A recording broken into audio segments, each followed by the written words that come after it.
I would like to welcome you to the 2022 Evaluation Week, being held under the theme, Building a Stronger and More Resilient Africa. This is our second last session, and this session is session 4. The session is about building debt burdens and building economic resilience of African countries, effective approaches for international finance institutions. Ladies and gentlemen, I would like to hand over to our moderator for the session, Mr. Eric Ogunleye. He is the Acting Division Manager for Policy Management at the African Development Bank. It is indeed a pleasure. We're excited to be here this morning. As she rightly mentioned, my name is Eric Ogunleye. I am the advisor to the Chief Economist and Vice President of the African Development Bank. I also manage in the interim the Policy Management Division of the African Development Institute. And for those of us who may want to know a little bit about the African Development Institute, it is the focal point for capacity development of the bank, focusing on supporting regional member countries on policy issues. And we work very closely with the IDEV to ensure that we support member countries to do better. Now, for the sake of this session, we have assembled what I would call top of the class experts on public financial and debt management. So I will not say much, but allow them to thrill us on this very important theme. So let me quickly mention, however, that organizing a session that focuses on debt and its nexus with economic resilience in the evaluation week is a demonstration of the importance the bank places on debt and debt management, especially when it comes to supporting our regional member countries in the process of doing this well. So our mantra is to make debt work for Africa by supporting countries to improve the quality of their debts through enhanced debt transparency, productivity, and accountability. So now, going straight to the session, the objective of this session is to explore evaluation evidence and knowledge of current debt management practices and the relationship that has with building economic resilience. But one may wonder, why is this a really important and necessary thing to focus on? Well, the reason is that, as we will see in our keynote presentation and interventions from our able panelists, many African countries today are facing the challenge of debt distress. In fact, some of them are currently experiencing large debt burdens. In fact, for some African countries, it's just a matter of time. So you see, the picture is not looking too good. So the countries really need support. Now, some of us who are active on Twitter, just last week, Sunday, the president of the African Development Bank, President Adesina, made a tweet. And in the tweet, if I may quote, he said, "Managing public debt is crucial. It must start with proper public financial management." And in the tweet, he mentioned that what the bank is really doing about the problem, supporting countries by establishing what we call the Public Financial Management Academy. But the Public Financial Management Academy is only one of the many things that the bank is doing. The bank, in addition, also launched what we call the Action Plan for the Management and Mitigation of Debt Distress Risks in Africa. So these two initiatives and several other efforts that the bank is making are geared towards helping to build capacity for public financial and debt management with a view to making debt work for the countries. As I said earlier, we have assembled top-notch public financial management and debt management experts, policymakers, and influencers who are ready to share with us their unique perspectives on the subject. We do not want to just listen. Of course, we want to listen. Listening is good, but let us not just listen. Let us also endeavor to exchange views and ideas. Let's rub minds with these very highly knowledgeable panelists and our keynote speakers with a view to understanding what are some of the key challenges as it relates to debt burden and what we can do as a continent to deal with them. And as we know, as the bank is preparing for the next 10-year strategy, this session will form a critical part of that process, which is what the evaluation week would do, which is looking at the evidence from evaluation perspective to design and also ensure that there's most effective response to the challenges that African countries are facing. So with that, I think we should move on to the first item on the agenda, which is the keynote address. Our keynote address is focusing on the theme overview of the debt burden and African countries' resilience in the current crisis context. Overview of the debt burden and African countries' resilience in the current crisis context. Now, like I said, we have assembled a team of experts, and the keynote speaker is someone who is highly skilled and knowledgeable in this area. His name is Mr. Coulibaly Abdoulaye. Mr. Abdoulaye is currently the Director of the Governance and Economic Reforms Department. He also doubles as the officer in charge managing the research department in the bank. Mr. Abdoulaye has more than 25 years actually, of diverse experience across the bank when it comes to supporting regional member countries. He knows the debt challenges in African countries just like they say, the back of his palm.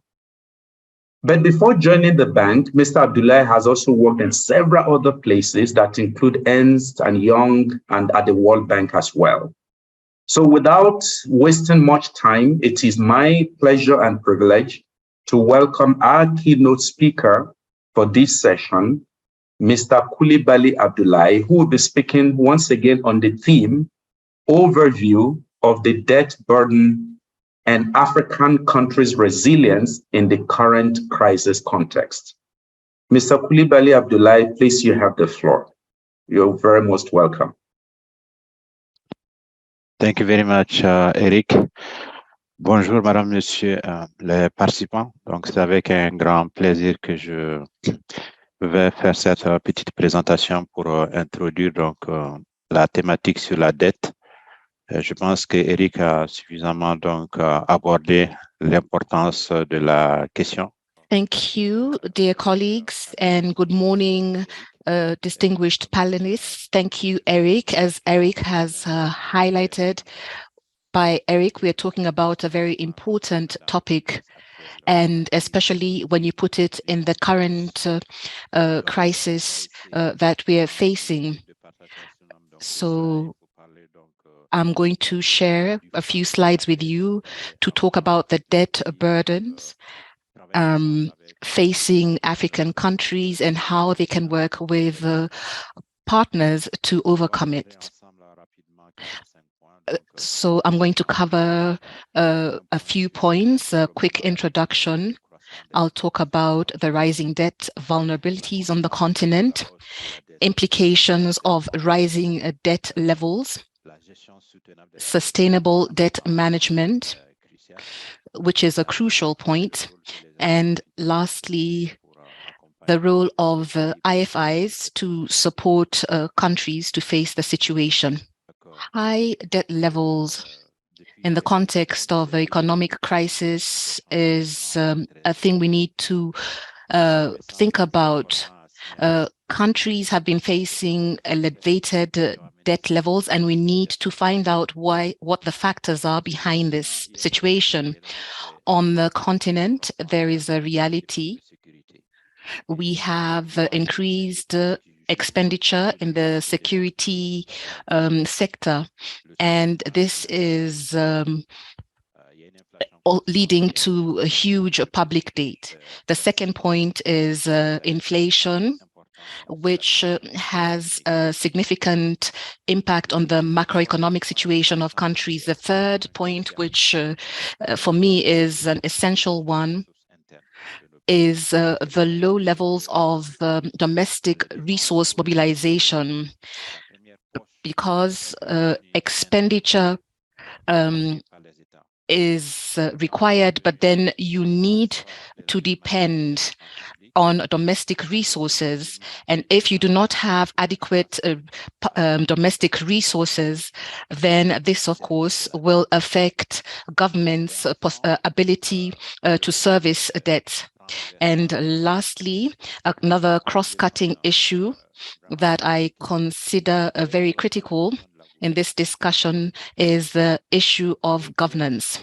It is clear, and I believe everybody agrees, when you look at the situation of the various countries, when you see those with high governance indicators, there are few debt challenges, and countries that have challenges with governance then have high debt levels. So there's a correlation between the two, and particularly with regard to the way these countries manage their debt.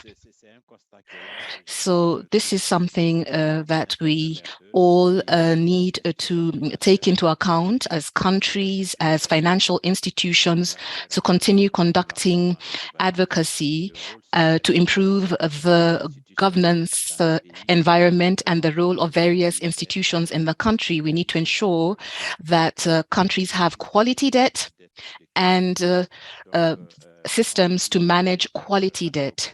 So I'd like to move on to the next slide, if you please. The next slide gives us an overview of the debt risks.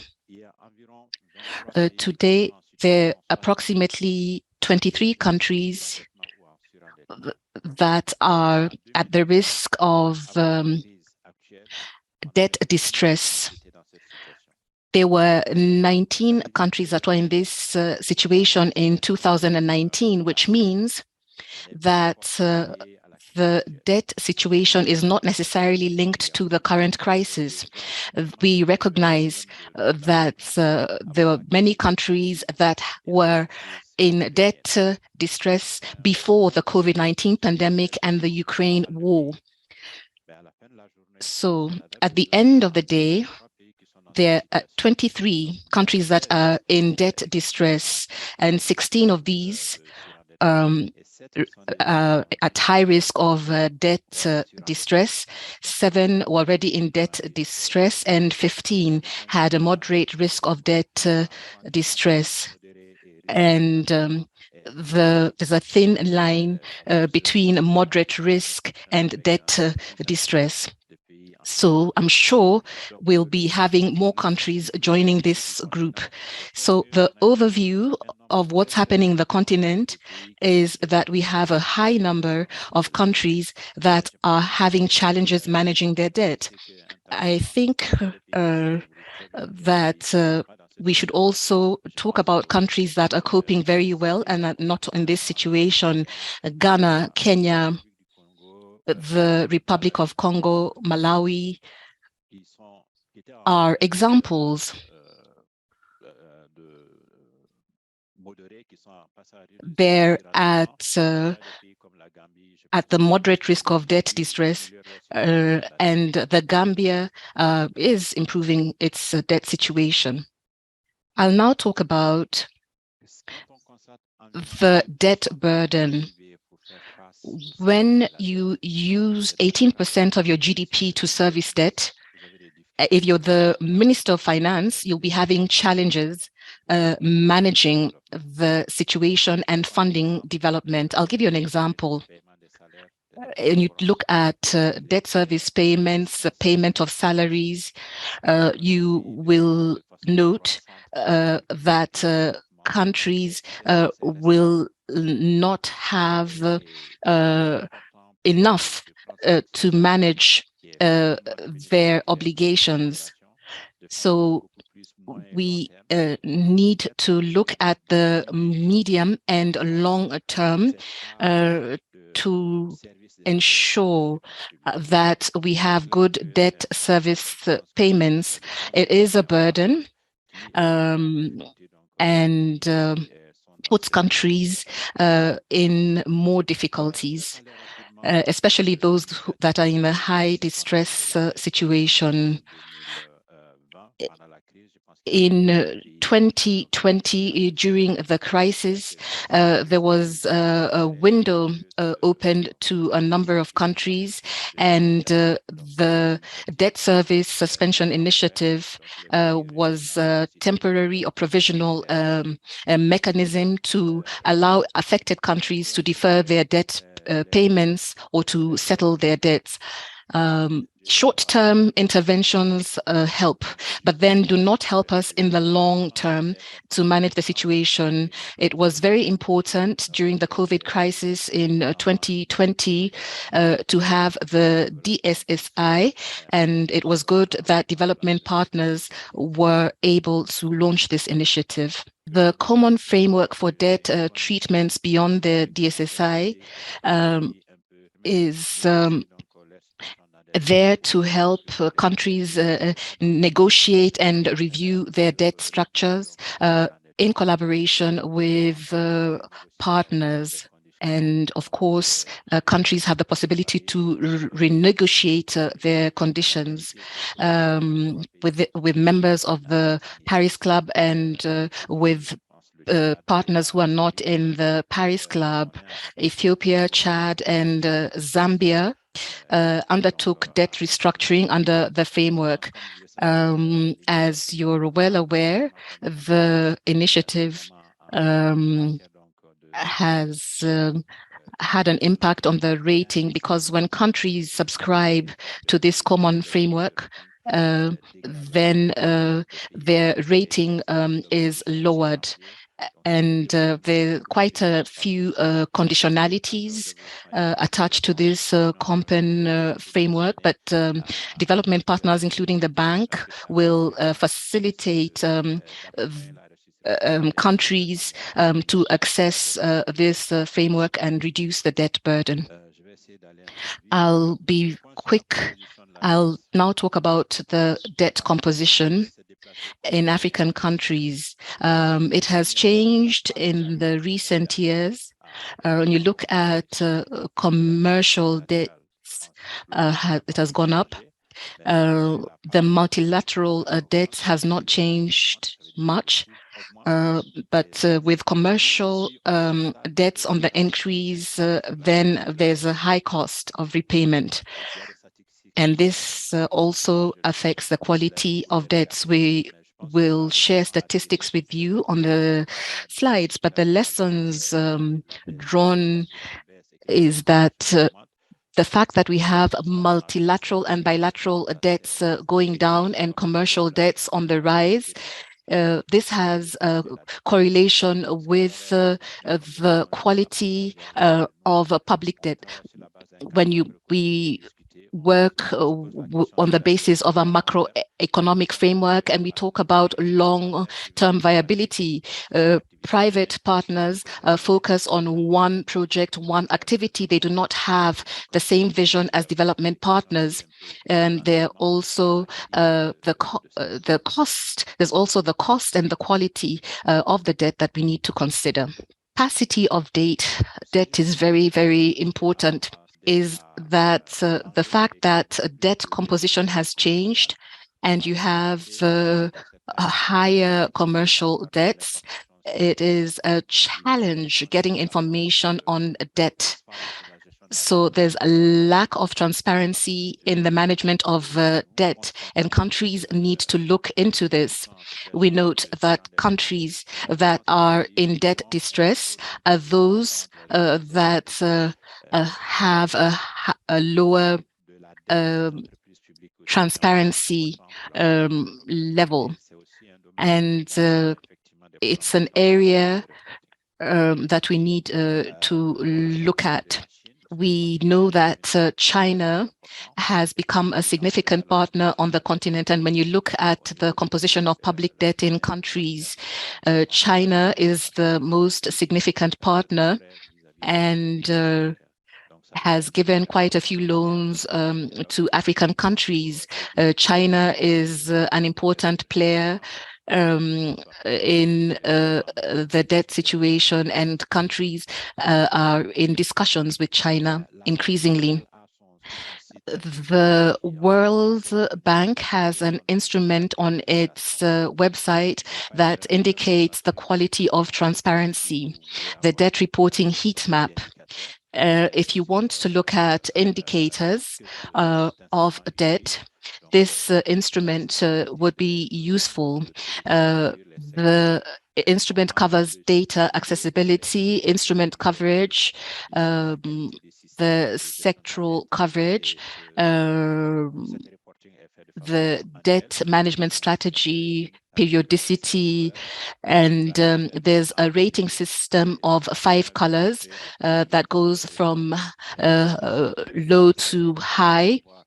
For countries, it's an indicator to note on which criterion they've done very well, on which criterion they need to improve, and make more efforts. As partners, we can quickly get an idea of which measures to institute to help countries make progress. I think it's a good instrument, and I encourage you to look at the debt reporting heat map.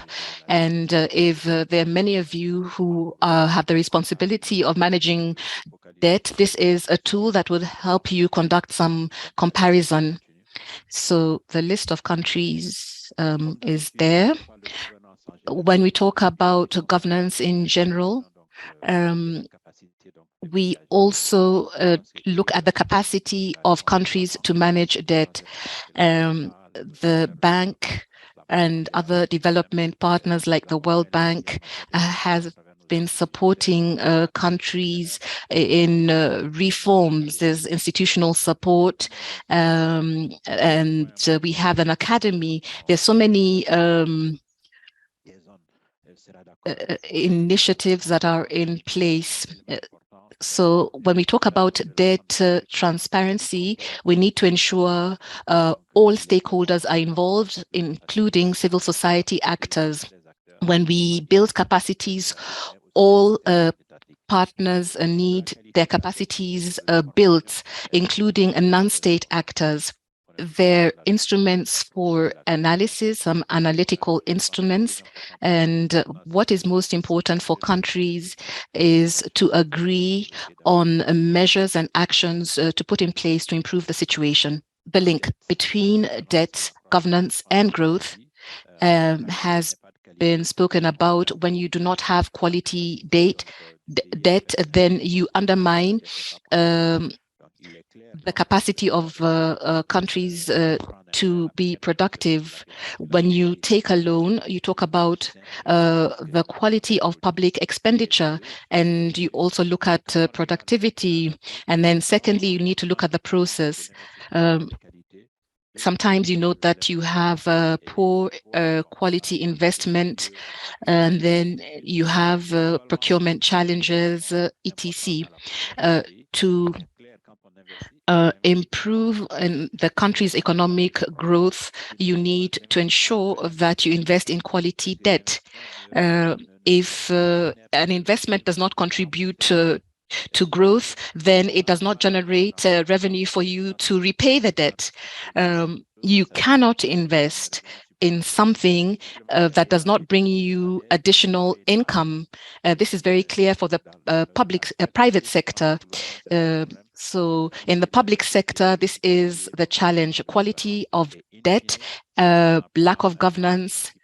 And when you do not have an environment where you can get quality debt, then you have a negative impact on your economic growth. What is the role of the African Development Bank? Eric has mentioned this. We've approved strategies recently, but I'd just like to say that the bank is a key partner in this issue, and we are doing our level best to ensure that countries have the requisite funding. Progress has been made. There are countries that have made advances or some strides, but when you look generally, there are quite a few countries that are in difficult situations, and we need to continue with this work. I will not talk much about the AfDB projects, but on this slide you have a few highlighted. We are supporting many governments on the continent. I'll move on to my conclusion. Eric, I apologize if I've been lengthy, but I think this is an important topic. The first point is that we agree to conduct structural reforms. We need to be involved in debt restructuring, and we need to continue supporting countries. We need to keep on looking at the global debt resolution architecture with partners, and we can improve on this.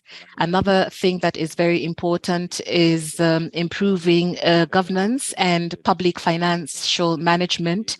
The inclusion of civil society organizations are equally important.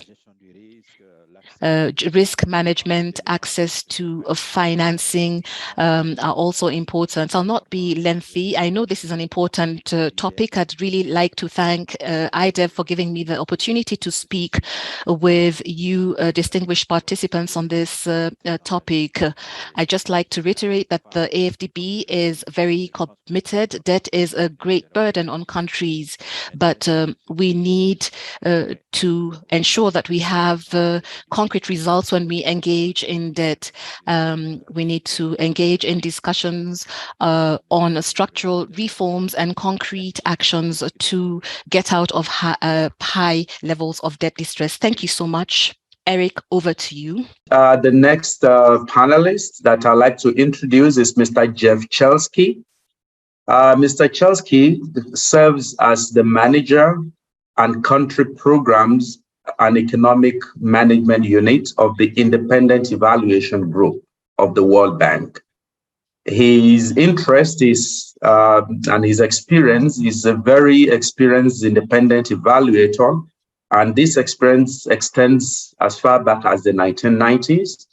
There are several other positions he has held within the World Bank, which include being the senior economist and lead economist in the Poverty Reduction and Economic Management Network, and program manager and manager in Operations Monitoring and Analysis Unit of the Strategy, Risk and Results Department.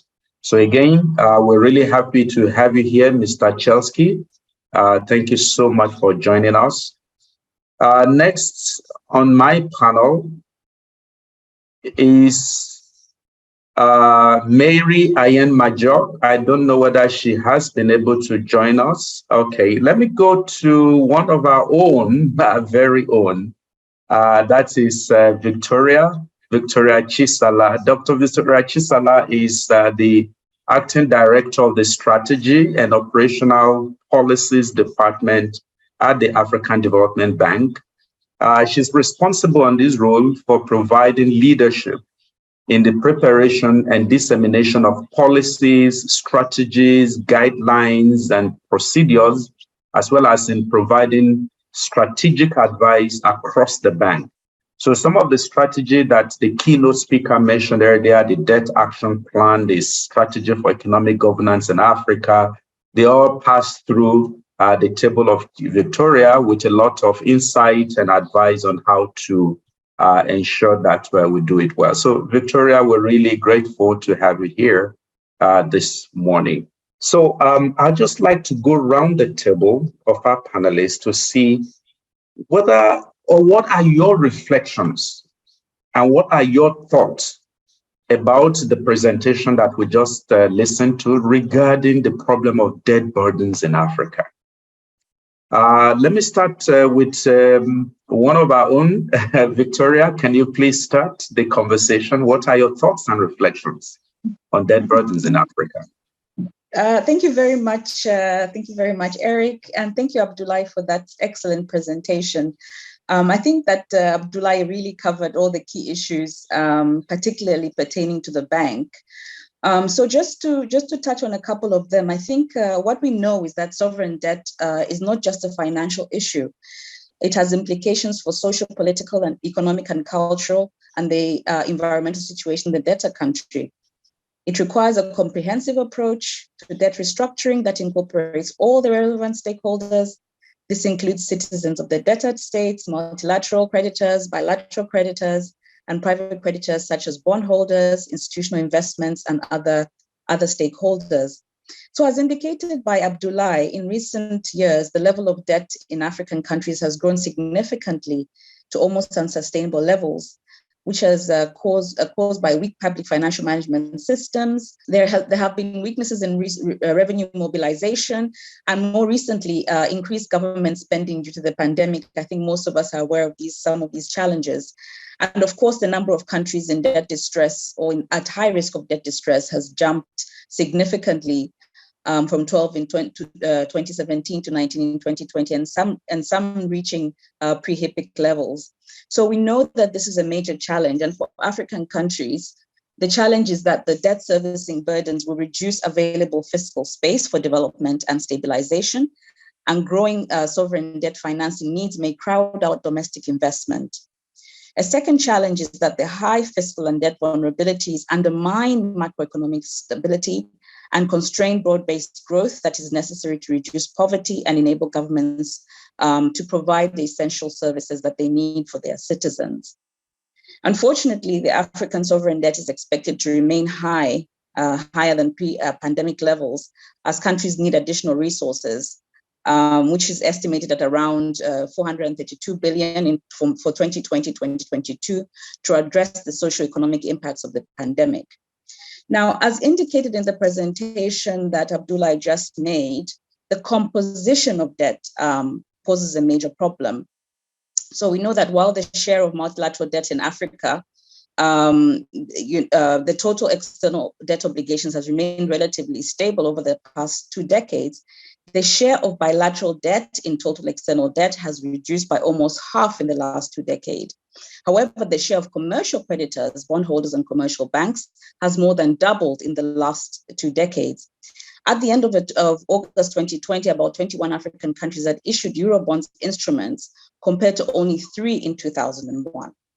This has caused a contribution of commercial creditors to Africa's total external debt to rise from 17% in 2000 to 40% at the end of 2019. I'm sure Abdullah has more recent figures than I do, but that's what I have on my hand. Now, the challenge is that this therefore creates a problem of coordination in the resolution of the debt challenge on the continent because of the nature and the changes in the composition of debt to African countries. So this is something I think that poses a particular problem because in the past, particularly with traditional donors, there was a way of coordination that was already established. But now the situation has changed, and therefore new ways of resolving the debt situation in Africa will have to be found. So to me, this is a major challenge. Now, in terms of the bank, to address the growing debt-related risk to growth and stability, the bank must strengthen engagement on debt, including policy and analytical work on creating fiscal space for priority public spending, and support our regional member countries in building resilience, and also developing policy frameworks and institutions that will be able to manage debt sustainably. Policies to support sound financing and debt resolution will also be essential, supplemented by technical assistance. As Abdullah touched on some of our major engagements, such as the what we call the Debt Action Plan for the African Development Bank, is meant to do just that. The bank will continue to advocate for efficient resolution of public debt through initiatives such as the G20 Common Framework, implementation of which should be strengthened to help the most vulnerable countries return quickly to stability, economic growth, and poverty reduction. But as we know very well, this will not be the entire solution to the problem. So I think this morning would be a great opportunity for us to pursue what other things can be done to help debt sustainability and reduce debt vulnerabilities in African countries. So Eric, I'll just end here. Those are my preliminary thoughts. Thank you very much. Now, let me come to you, Jason. I know you have a lot of civil society perspective to these. So what are your reflections? What are your thoughts? From the civil society perspective, for instance, the debt burden, how is it seen? What are your thoughts? I think the first point that civil society organizations have embraced and accepted is that the current crises and context within which the debt burden is being presented is that these have accelerated many African countries into this precipice of a debt crisis. There has been a buildup. The COVID-19 global pandemic accelerated a lot of the numbers that Mr. Coulibaly has presented in his presentation. The Ukraine-Russia conflict has deepened the crisis because it has then gone not only from a debt burden perspective, but it's now becoming a social crisis because of the food shortages, the increased energy prices, which is then also further crowding out fiscal space. And then thirdly, we're buying climate emergency, which is prolonging the crisis because not only are we having to deal with health, social, economic issues, we're now having to deal also with addressing the climate emergency. And so, of course, in the way Mr. Coulibaly has presented this debt burden is that it is now also exacerbating the ability of African governments to deal with these spillover crises as well. And I think from the civil society perspective, one of the critical issues that we are beginning to, or we are, seeing is the inability, number one, to have a proper holistic framework to have all creditors sit around the table and have a conversation and to discuss how best to reprofile, restructure, and offer some sort of relief in a way that allows for the fiscal space to grow. Of course, we did have initiatives like the DSSI, which I think was prematurely came to an end. I think with the lag of what was needed for African governments to actually truly benefit from the DSSI should have actually extended beyond the 2 years. I think perhaps another 2 more years would have been more beneficial to actually see the proper impact of how that fiscal space was going to be utilized. And indeed, we have now actually seen as recently as June this year, where the finance ministers from the continent asking for this DSSI to be extended even further. I think the fiscal space that has been created through the issuance of the very small amount of special drawing rights has not also proffered the solution that people would have liked. And so we are also beginning to see that this is not actually playing its part. Countries like Malawi, Zimbabwe, are still, Kenya also, have not really seen the benefits of that fiscal space that has come through the issuance of the special drawing rights. So I think from a civil society perspective, the main concern is that the human dimension of this crisis is really, yet to be felt. I think the ADB has done a fantastic job in trying to in its latest reports from 2020, 2021, talking about the household effect, the effect on women, young people. I think there's, and lastly, this idea that Africa's youth bulge, are we actually undermining the benefits of exploiting and taking advantage of Africa's youth bulge by actually saddling them with a significant debt burden as they come out of as we try and come out of these multiplicity of crises. So that's a perspective that civil society organizations currently have at both what is happening with some of the interventions, but also in trying to put a human dimension to this problem. Thank you very much, Eric. Thank you very much, Jason. I think what I hear running through these presentations that you have made, as well as Victoria, is that there are some shocks, some internal, some external, that have been responsible for some of the increased debt burdens that most of the countries in Africa are witnessing. The COVID-19 pandemic, for example, it's something that we cannot wish away. You also followed up with the Ukraine-Russia war, which is also causing pressures, I think to add to that will also be insecurity. We have in a number of countries insecurity rising that have also implies that governments will need to double their spending to be able to, deal with some of these challenges. But now we have heard from African and the civil society perspective. Jeff, you have a global view of this. You work with the World Bank, so you deal with global figures. So can you tell us what are your perspectives and thoughts about debt burdens globally? And then maybe you can then dovetail a little bit down to Africa in specific. Now, the World Bank's Independent Evaluation Group has undertaken a series of major thematic evaluations over the past 2 years that together, I believe, provide a sobering assessment of the factors underpinning the resurgence of the debt stress among lower income countries, particularly those in Africa. And I should mention that at the end of this year, we'll be presenting to our board evaluations of the World Bank Group's role in the low-income country debt sustainability framework and also domestic revenue mobilization. And hopefully these will provide some insight into how we got here and what we can learn from that experience. The first thing I would note is that the resurgence in debt stress began well before COVID. While COVID definitely exacerbated the challenges, focusing on the impact of COVID alone on debt would represent, I believe, a missed opportunity to fix what we can fix going forward. I was very encouraged to hear the statement of the African Development Bank president and echoed strongly in the presentation of Monsieur Abdoulaye that managing public debt must start with proper financial management. In this sense, I believe the African Bank is exactly where it needs to be in providing leadership on the continent. Now, IEG undertook an evaluation of World Bank support for public financial and debt management in IDA-eligible countries, somewhat provocatively combining two subjects, public financial management and public debt management, and these are generally discussed separately. And in fact, at the World Bank, responsibility for these two resides in very different parts of the institution. Interestingly, in the board discussion of this evaluation, we got some internal pushback for treating the topics jointly.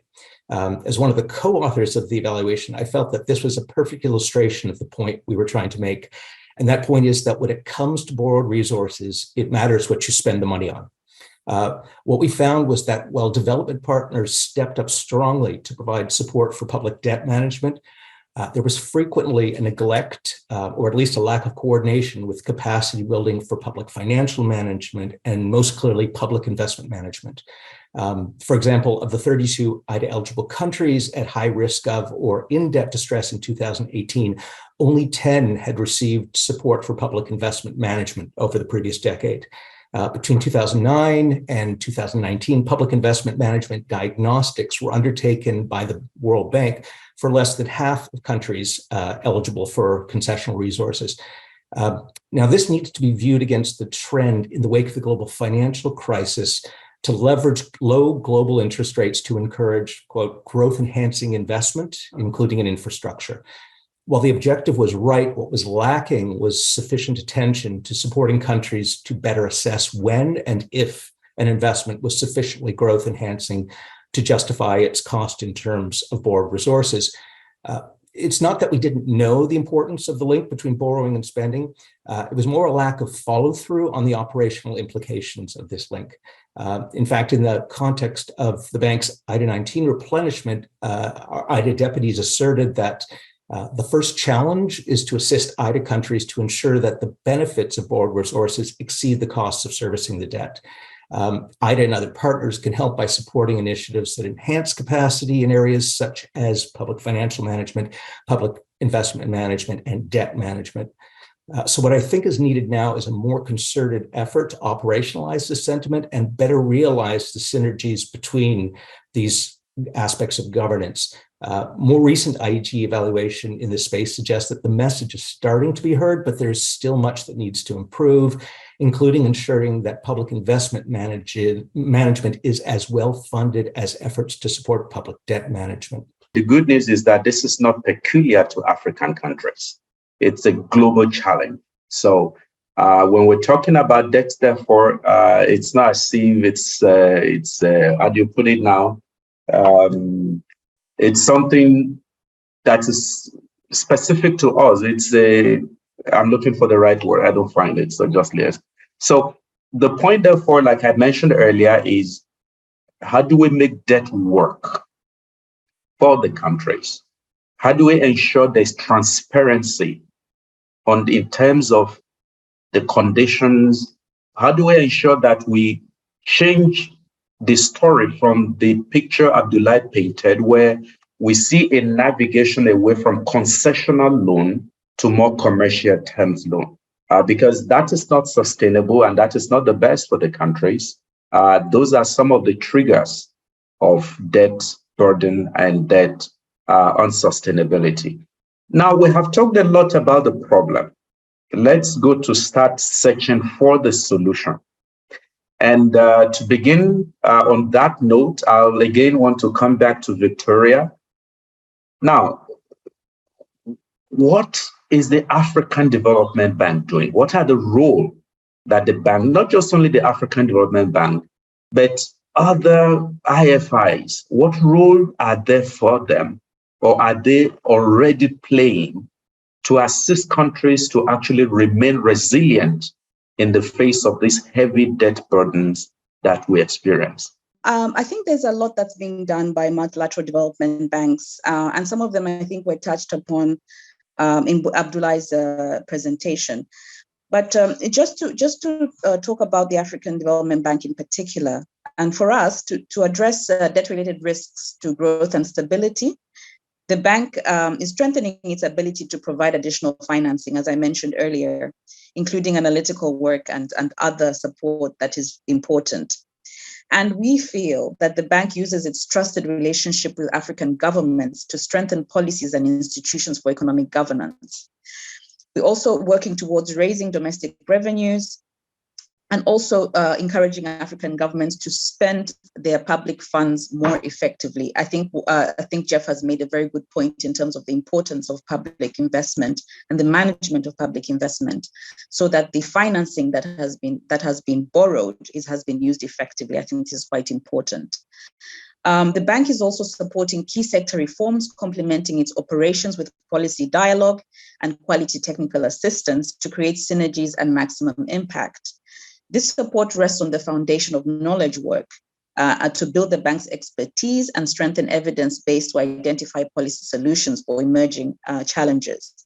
We also believe that it is very important for us to work with other partners in trying to make some of these resolutions. I mean, the role of other multilateral institutions like the IMF and the World Bank and our other development and bilateral partners, I think it's essential for us to work with them to be able to effectively deliver on some of these objectives. As you may know, the African Development Bank is in the process of developing its 10-year strategy. There will be a strong focus over the next 10-year period in helping African countries manage their debt sustainably through a number of interventions, including what has been already mentioned, the Debt Action Plan, and any successes that will come from there.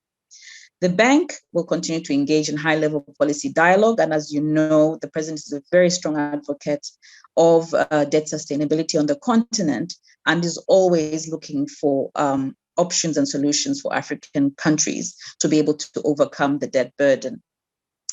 Now, the bank will work in several ways. It will work to increase the availability of low-cost and low-risk development finance while helping to incentivize sustainable debt management. So in this case, I think it's not sufficient for us to say to African governments, we need to manage our debt sustainably, but we also need to be able to support them financially to provide financing for them to be able to do that. So that's an essential part of the work that we do. We also want to strengthen the capacity of African countries to manage their public debt productively and sustainably while assisting those already in debt distress to find solutions. We're very closely engaged with some of the countries that have been mentioned that are in high debt distress. We're also very closely engaged with countries that have had some challenges in terms of financing the debt to the African Development Bank and other multilaterals and trying to find solutions. As I'm sure you're aware of issues around Zimbabwe and other challenges related to that we're supporting. I'm sure my colleagues will be able to touch on that. The bank will also continue to work in close collaboration with, as I mentioned, our other development partners. And also, we think that it is essential to provide high quality policy-based knowledge products. We have to have a clear sense of how we're going to support our African governments, but also provide them with the knowledge, information, and capacity that they need to be able to manage their debt effectively. So this is what we see as a role for the African Development Bank and other multilateral development banks in coordination with other lenders to be able to effectively resolve this problem. So thank you very much, Eric. I think that we should all agree on the messages conveyed. For most African countries, the debt issue is not, a problem that occurs from time to time, but it is a structural problem. COVID, of course, is a specific crisis. If I take the 2016 crisis, their revenues, particularly oil-producing countries, would have their revenue drop of commodity prices plummeted in 2016. Some countries even lost up to 60% of their revenues within 1 year, and yet they need to face public expenditures to address health, social, and other crises. So this is a one-off situation. You're not usually facing so many crises at the same time. Now, as regards public finance, expenditures management, we also expect crisis. Quite clearly, when we talk about COVID today, we think that it will last for 2 or 3 years, and before it's over, we've got the Russia-Ukraine crisis. But some countries were able to weather the storm because were properly equipped when they have good resources. A lot of resources, they manage well, and so that to prepare for lean years. And I think that this is a lesson African countries should learn, particularly commodity producing countries. When we have a lot of resources, we spend for non-urgent matters, and then when there are crises, we are left to our own devices. Therefore, our countries should understand that things are not linear, and if we don't understand that, when there's a crisis, there are going to be issues. I think that the AfDB, the World Bank, IMF, we try to support countries through reform, institutions, etc., and also the government, the private sector, the civil society must be involved. And also, the crux of the matter is growth, because a solution to debt overhang is growth. And if there is growth, you can weather the storm. If the economy is diversified, and if the economy is based on things that are affected by the crisis, if you have been managing prudently, transparently, you're not affected in the same way. Therefore, I believe that good governance is key. And we're impacted, we're suffering because there is a crisis, and when things go back to normal, we continue to invest properly to avert a further crisis, not to mention environmental issues. Are we going to face an environmental crisis tomorrow? Well, we should start thinking about it today. We can already see the impact on countries, but I believe that increasingly countries are going to be greatly affected, and we shouldn't wait until there's a climate crisis before throwing up our hands in the air, wondering what to do. Thank you. Yeah, thank you very much, Mr. Coulibaly, for those additional insights. You see, just going back to the presentation you made earlier, one impression that someone may tend to have is that, oh, from this picture that is being painted, it could seem like some countries are really heading for an unavoidable debt burden, for example. So maybe let's listen to Jason from your perspective. Do you think that is the case? What do you think the countries need to do to avoid that? I mean, moving towards that zone where they experience unavoidable debt burden. If we had the answers, I think we would not find ourselves in this situation, and then perhaps we'd be talking about a different set of issues during this forum. But I think they are multi-layered and multifaceted. I mean, you have to start at the national level, where you take a very deep look at what Jeff was mentioning. Do you delineate issues of public debt and public finance? There's now an increasing number of people who believe that this is not the correct way to do it, because in the broader spectrum of domestic finance, debt and debt instruments are a form of public finance that governments are tending towards, and therefore you need to start considering it within the public financial management framework. I think that's just one important point, because not only are we looking at it from the perspective of how much of debt servicing is being taken from our budgets, and therefore, as Victoria had mentioned, there are trade-offs with regard to things like social spending and so on and so forth. But I do also think it is important to understand how much of the budgets are actually being financed by debt. So this is things like recurrent expenditure, is also things around development, both sides of the budget, the recurrent expenditure, this is consumption, and then also the development side, which are government projects. And I think the more detailed aspect and analysis that we do on understanding how pervasive debt in itself has become within the budget cycle and the budget process, we will actually get a better understanding of then how to address that situation. I think the issue, and I don't want to belabor too much because Victoria, Jeff, and Mr. Coulibaly have spoken about it, is the systemic issues around the structure of our economies. We are still very low value, low supply chain economies that are not able to compete and generate revenues that are commensurate to the type of debt that's being borrowed. I think this is very, very important, and is something that we need to look at if we are going to transform these debt burdens into debt investments that can generate domestic resource mobilization, and specifically tax revenue mobilization.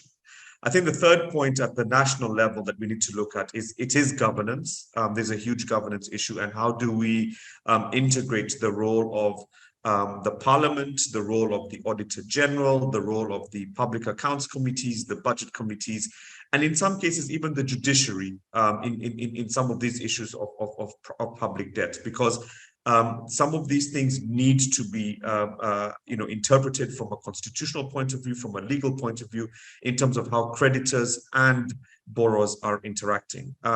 The frameworks, the legal frameworks that are governing how governments are borrowing haven't really changed very much in the last 30, 40 years. And therefore, these in the context of restructuring, reprofiling, getting debt relief, especially with the emergence of commercial creditors, can be very, very complicated.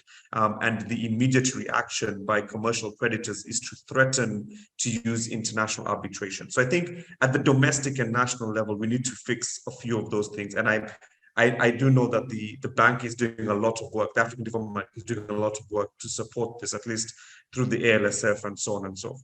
The other point is at the regional level and the continental level. I'll be very brief on the regional level. There have been very progressive initiatives to monitor and track how debt ceilings are being developed, designed, and being adhered to. In the East African community, for example, the crisis notwithstanding, there has been some very critical work that has gone into having a macroeconomic convergence criteria, of which debt to GDP ratios have been one of the criteria that have been monitored to try and keep the region instead.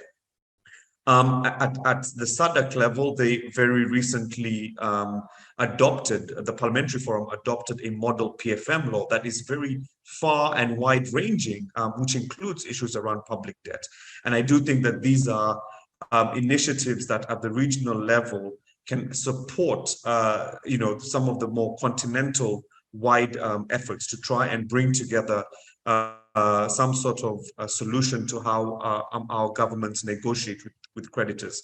I think at the continental level, the issue here, and these are sort of laid out very well in the Lagos Plan of Action, the Abuja Treaty, which talks about the African financial architecture. So, you're talking about things like the African Monetary Fund, the African Central Bank, the African Continental Free Trade Area, and so on and so forth. And I think these are very good initiatives that will allow and enable some sort of Pan-African agenda that moves our countries up the value chain, up the supply chain, and creates some sort of domestic market for resource mobilization, access to finance from a domestic perspective, rather than this external reliance and external dependence on domestic finance. I do think, examples of the expansion of the East African community with, the introduction of the DRC are good examples of how this regional integration agenda on the continent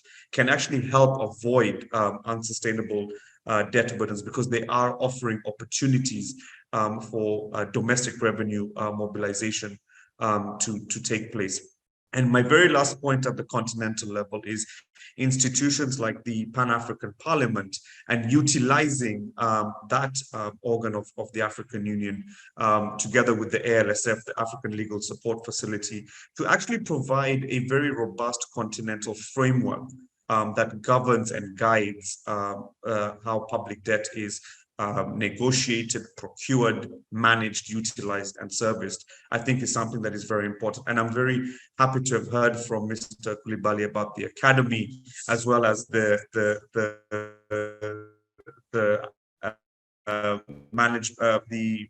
action plan on management and mitigation, these are very important steps towards that Pan-African approach as well. Thank you.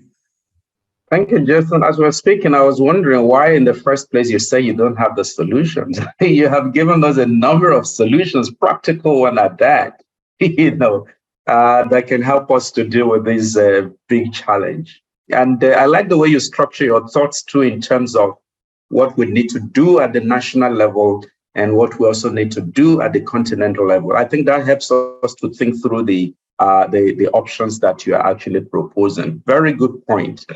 So what I'm hearing from all these interventions is that the MDBs are doing a lot to support the regional member countries in terms of dealing with the debt burdens they face.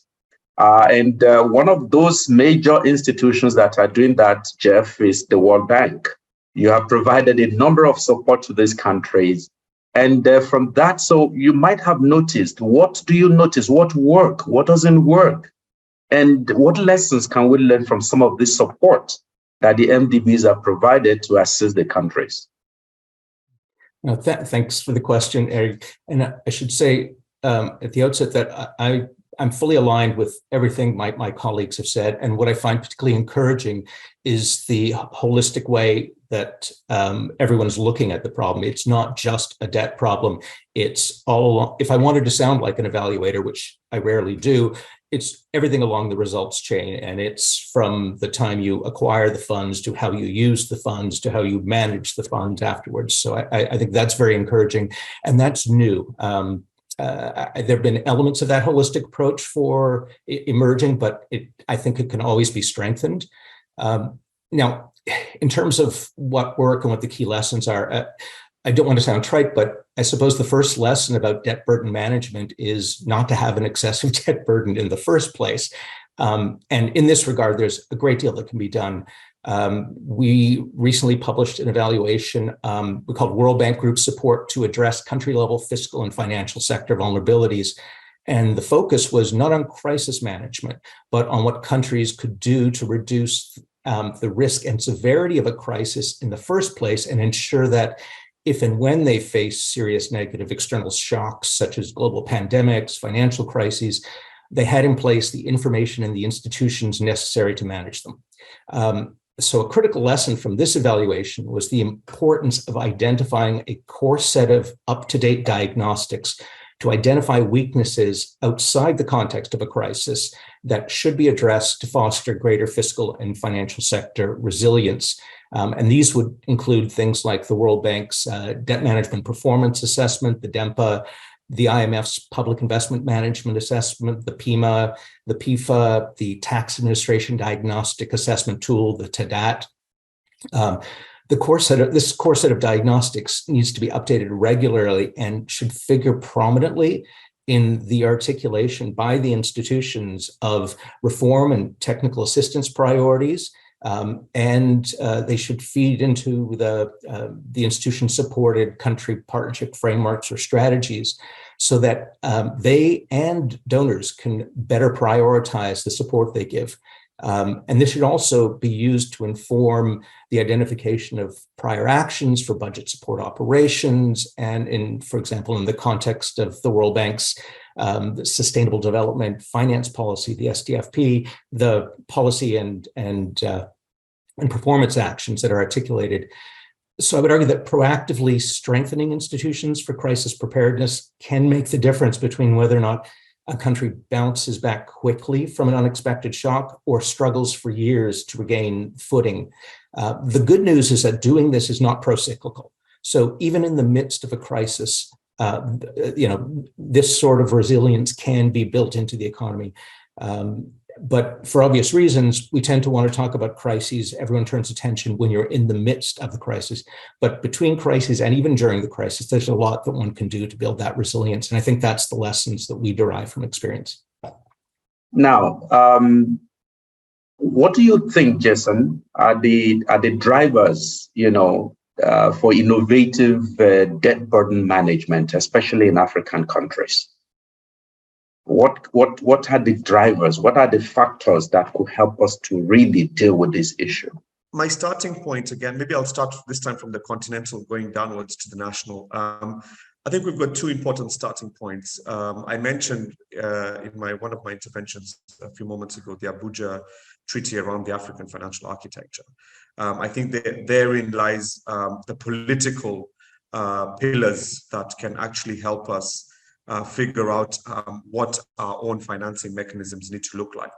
And I think the second very important political document that we need to pay closer attention to is the Thabo Mbeki panel on report on illicit financial flows from 2015, which talks about how the continent is losing a significant amount of financial resources from commercial activity, predominantly in the extractives and natural resources sector, but also, of course, also to issues around corruption and illegal activity. But the high-level panel report from 2015 actually estimates that 65% of the illicit financial flows from the continent are from commercial activities, and 5% is from corruption.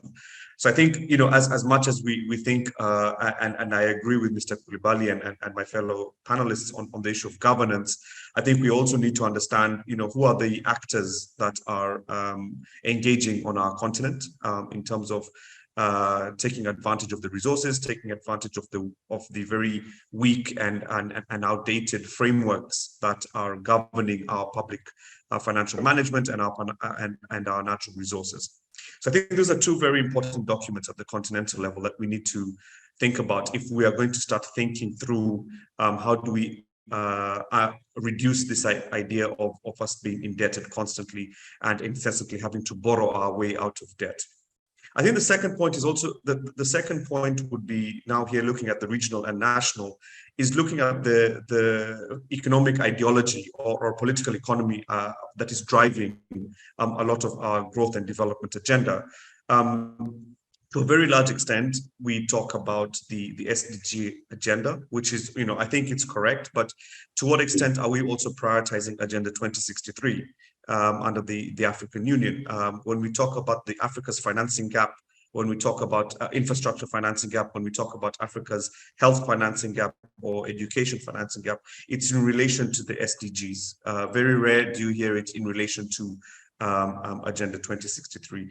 And I think, again, that political economy analysis is very important, because the SDG agenda, really looks to leverage on private finance and sort of, in a way, absolve government from making those investments in the social sectors, African governments in making those investments in social sectors.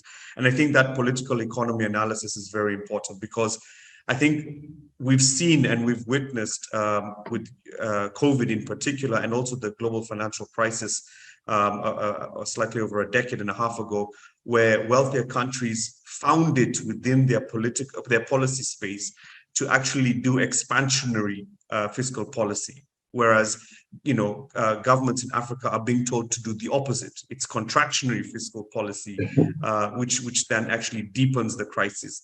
So I think we need to also think about some of those aspects when we are looking at how we can think through what debt looks like on the continent. And I think my last point really is. Yes, go ahead. Sorry, make your last point. Yes, sir. Yeah, my last point is just looking through at the domestic resource mobilization agenda, the issue of tax incentives. I've just come from a conference in Zambia where we were being told about some of the tax incentives through tax reliefs, tax holidays equate in some countries to the borrowing that they are having to do as a result of the tax incentives that are being provided. So I think looking at those types of things are very important if we're going to try and get away from this idea of what are the drivers of forcing us into what are the drivers of debt. I don't think debt should be the starting point. I think it should be the end point of our financing spectrum. So let me start then with some of the questions that have come in. And this first one appears to be more appropriate to you, Jason. And what I want to know is how civil society can be empowered, how they can be a power actually to control debt management when the civil society itself is not strong. So how much power can they have to do this when they are not strong? And this means they are poorly trained, they are not informed, and even sometimes they are controlled by the public service, by the government. I think, first of all, African Forum and Network on Debt and Development, AfDB, has been around for 25 years. We were the Pan-African organization that spearheaded the African voice on HIPIC and MDRI in the early 2000s during the Jubilee Debt campaign. And at that time, the civil society voices on the continent were extremely strong and extremely well informed on the issues of public debt, and particularly on how they were having an impact on human beings and African citizens in particular. And I think this has continued. I think, granted that the movement itself did slow down somewhat, but we have found linkages and renewed vigor through the Mbeki panel report on illicit financial flows. AfDB, happens to be a member of what we call the Stop the Bleeding campaign, which is a Pan-African civil society movement against illicit financial flows and tax. And within that, we have a huge group of civil society organizations that are doing work at national, regional, and continental level. It's coordinated by 7 Pan-African civil society organizations. There's Tax Justice Network Africa, there's Femnet, there's the Now We AfriFem, which is a feminist macroeconomics collective. There's the International Trade Union Confederation, the Pan-African Lawyers Union, Trust Africa, as well as AfDB. So there is a huge civil society movement doing this and working with not just citizens in terms of trying to build their capacity and awareness. I think the second point is many African countries have actually moved a very long way in encouraging public participation on issues of public finance. And we've been motivated by significant opportunities that have come up. If I just may name about 3 or 4. In Kenya, for example, we had a very monumental ruling on a double tax agreement that our partners, Tax Justice Network Africa, brought to the Kenyan courts with regard to its constitutionality and favored and ruled in favor of the civil society organizations. In Mozambique recently, we've had the tuna bond scandal, which was brought to the Mozambican courts by civil society organizations. In Zimbabwe, there was a case on the transparency of government borrowing, where the courts in Zimbabwe ruled in favor of civil society organizations. So there are these very good and trailblazing opportunities and outcomes from using different processes where civil society has been buoyed. And I do hope the comrade who did ask the question will take some solace that there is a lot of work that's being done out there, and we are really ready to continue to expanding our work in this regard. Thank you. The colleague said, I had a departmental meeting and was asked why sometimes the donors are quick to provide loans to countries that are debt burdened, or where they know that PFM systems in those countries are not sound, such that the debt funds will disappear through corruption. Some staff actually imagined that maybe the IFIs could be laying a debt trap for such countries. They want to know what your view is. I don't know if you got that question. It's a very interesting one. Did you get it, or you want me to take it again? Yes, thank you very much. I think when Abdullah made the presentation, I think that what we find recently is that the debt burden of a lot of our countries is most increasing among our private creditors and our non-traditional donors. So I think that's where the challenge lies. We, as multilateral development banks, including the African Development Bank, we have committed to our stakeholders and shareholders that we will promote debt sustainability. And for this reason, we have specific rules that govern the extent to which we can lend to some of these countries. So in our situation in the African Development Bank, the ability for us to lend to a country is determined in a very strong context, their creditworthiness, their debt sustainability analysis. If we find that the country is at high risk of debt distress, that country, we cannot provide loans to that country. And in most cases, we'll provide grants. So we have specific rules and regulations, policies that guide our ability to be able to lend to countries to make sure that we support what we see as effective debt sustainability, in addition to providing them with the other support that I mentioned: technical assistance, advisory support, policy dialogue, in trying to navigate issues around public financial management and debt sustainability. So we are obliged to make sure that we protect our countries from accumulating unsustainable debt. In fact, some of our policies actually are designed to be able to discourage or strongly discourage countries from accumulating debt. So I just wanted to mention that we are committed to making sure that we don't contribute to the problem as it is, and we're part of the solution to the problem. Yes, and part of the solution to the problem is to also provide financing that is at a lower rate than is at the commercial rate. So that's one of the solutions that we see in terms of this issue around accumulating debt by some of our regional member countries and client countries. So I hope that answers the question. Thank you. To the colleague who asked this question, it's like a doctor and patient relationship. Huh? You don't start admitting or administering drugs to a healthy patient. So the question of IFI is going to countries that are already debt burdened and so on, it's just simply because they need help. And that's why we are there. But we don't just, like a doctor, we don't just get there, rush to there and just start administering drugs. No, we have to do some diagnostics. And I'm sure Mr. Coulibaly may want to tell us more about this. There are processes that they undergo before such administration of support and solutions. But I see that I see Jeff's hand is up. It's like you're really fascinated about this question. You want to, so please, you have the floor. No, thank you. And I do really like this question. And in answering it, just note that I started my career working for a major development partner and bilateral creditor. Then I worked at the IMF, then I ended up at the bank. So it's sort of a broader historical perspective. First thing I would say is the notion that institutions are setting a debt trap.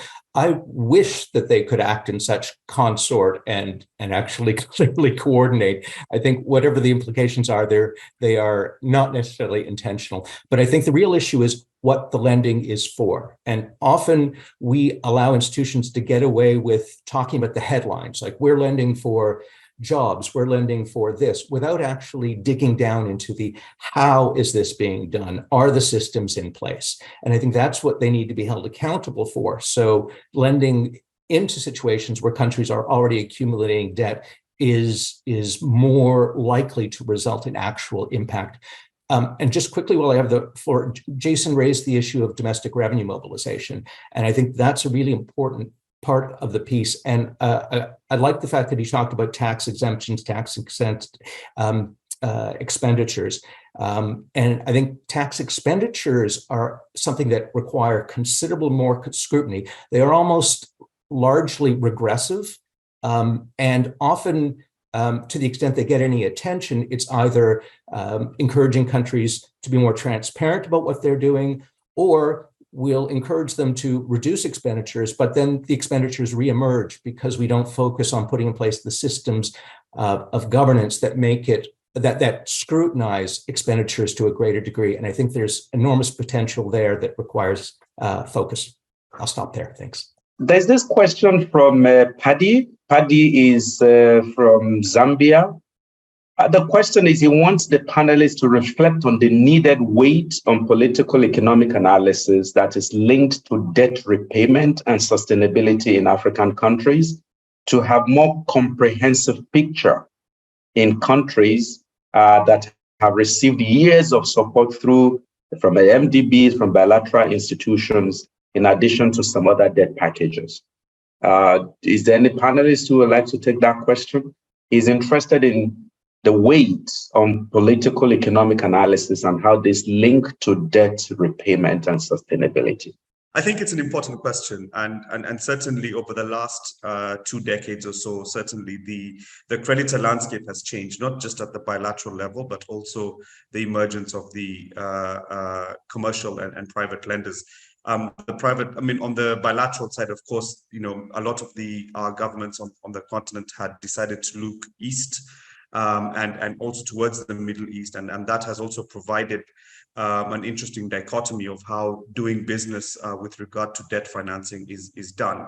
And I think that in itself is a testament to how the global debt architecture has not adjusted to this emergence of new creditors. And therefore, we find ourselves in this very difficult and precarious situation. One of the main reasons why the G20's common framework in Zambia has taken too long is because some of the creditors don't want to be seen to be absolving the other. And so that negotiation process is very much a political one than it has been a technical one. I think on the technical side, there is broad agreement that some sort of formula or some sort of agreement needed to be reached. It was the political posturing that needed to be tempered and measured between some of the newer bilateral creditors and also the emerging big-scale private and commercial lenders in the case of Zambia. And similarly, we've seen this in Chad, where the common framework has sort of stalled because of a commercial creditor not being wanting to take the hit on some of that. And We've also seen this in Malawi. So of course the political analysis is important, and we need to see that through the lens of this very diverse, complex creditor landscape, but also the very slow pace at which the global architecture has moved to catch up with this current state of affairs. Thanks. I think the political economy really has a very strong influence on the government's ability to manage its debt effectively. I think that's a given, because of the impact that effective governance has, not only in terms of accountability, which is essential, but also, Jeff spoke earlier about public investment, the quality of public investment, and the ability to be able to invest effectively in a manner that has a positive impact on the economic growth of that particular country. So certainly, in order for a country to be effective, there has to be a strong political will to be able to manage these things effectively. For us, transparency is also very important to be able to manage effectively. For many of the MDBs, in order for us to be able to provide support to our regional member countries, we need to be able to have sight of the extent of the debt and the detail, and some of for us to be able to effectively find solutions to the problems.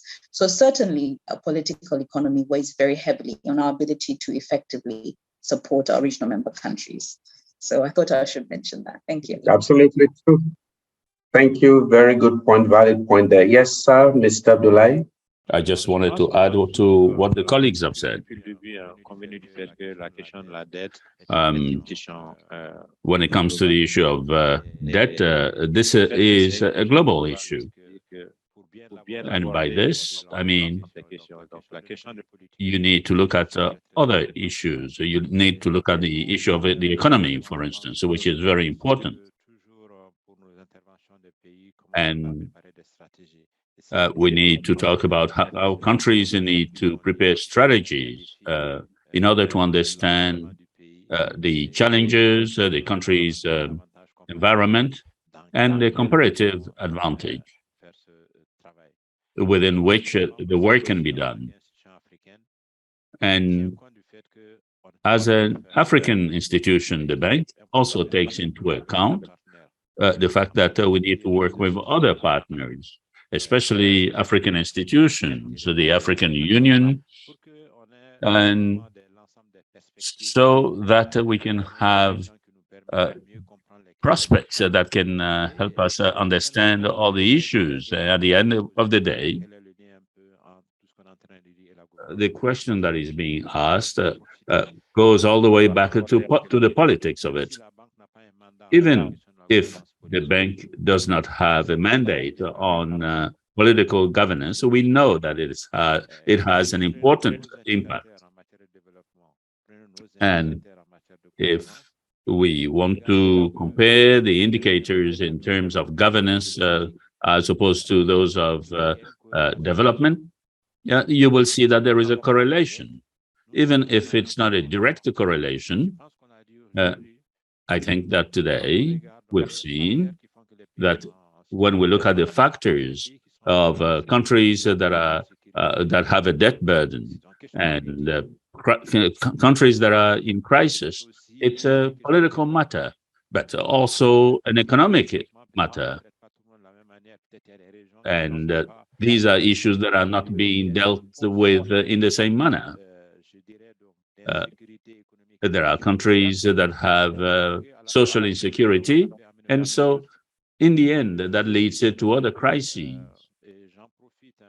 And I will take this opportunity to say that we are aware that the issue of debt is a very major issue, and we're trying to address it in a global way.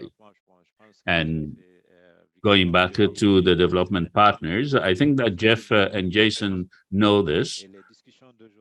The discussion that we're having today in terms of evaluation and the evaluation of the World Bank and others, it is that we use our instruments and our practices, and we always asking ourselves if we're doing the right thing, if we're doing it the right way.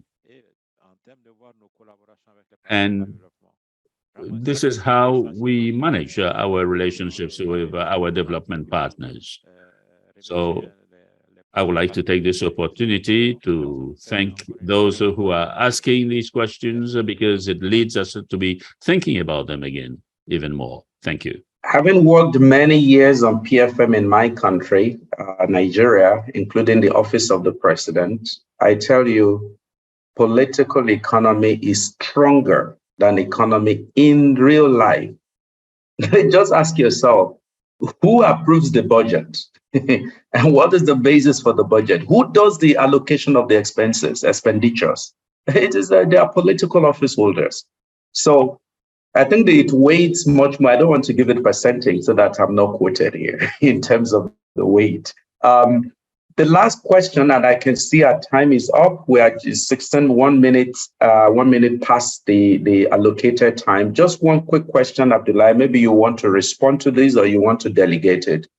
Some friends are asking question about this academy we're talking about, the Public Financial Management Academy. How can they benefit from it?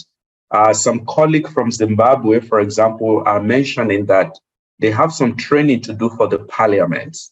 And they want to know precisely what are the specific actions that they need to take. How can they benefit from the program itself to ensure that they can provide support to these parliamentarians or to support their countries generally on debt management? Thank you. We have spoken about the necessity of capacity building in a world that is trying to improve our practices. And we can't ask people to be moving around from country to country. We've realized that this is not beneficial to some people. So what we're trying to do is to work with a development partner at a continental level and the World Bank and the IMF, and work out the priorities and the countries. And on that basis, set up a platform for training with an element that is very important, using the existing expertise on the continent, because we do have expertise that is not used sometimes. And for instance, using the platform, do you have to go on the bank's website? If you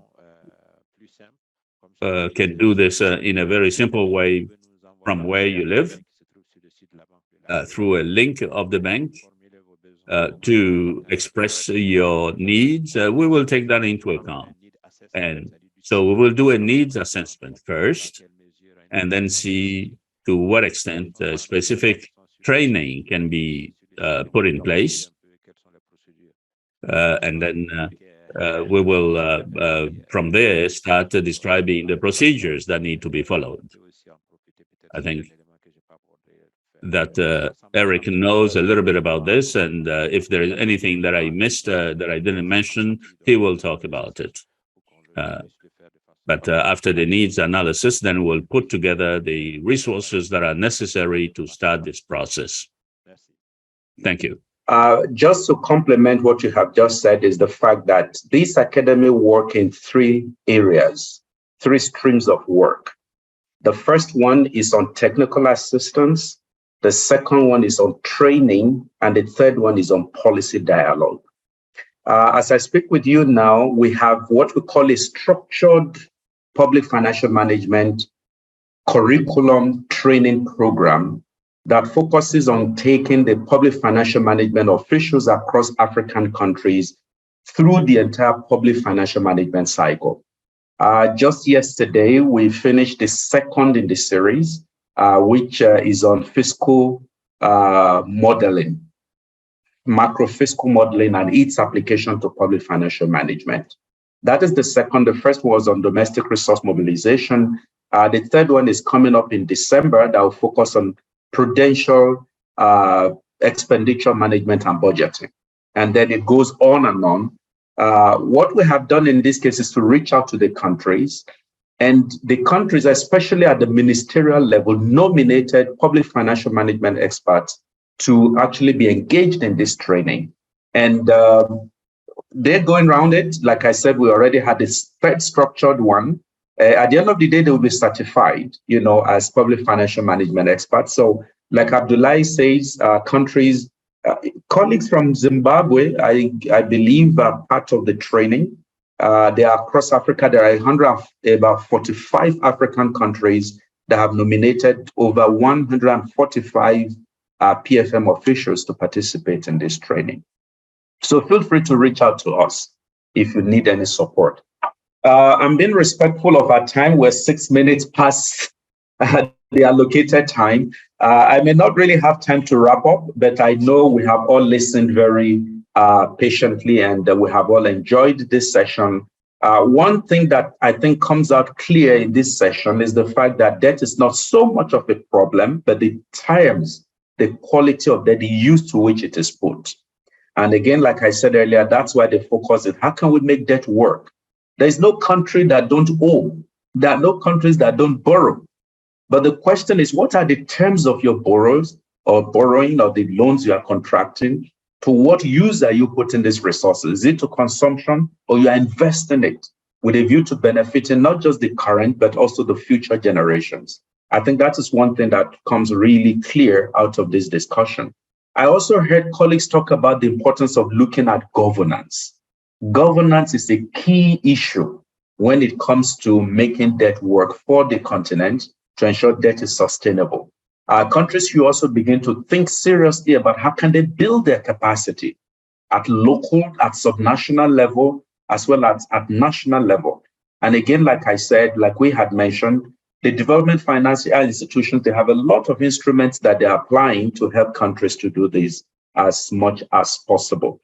I heard Jason said something that is very, very pertinent about developing a continental framework that can help in terms of structuring debt and ensuring the terms of this debt to African countries are acceptable one. Because a number of these countries do not really have the capacity to negotiate the terms of their debt. So they just take whatever is thrown at them. And when that happens, of course, some, because they need the resources immediately, they just accept the terms of the loans, knowing full well that down the road, they might not be or will not even be able to pay.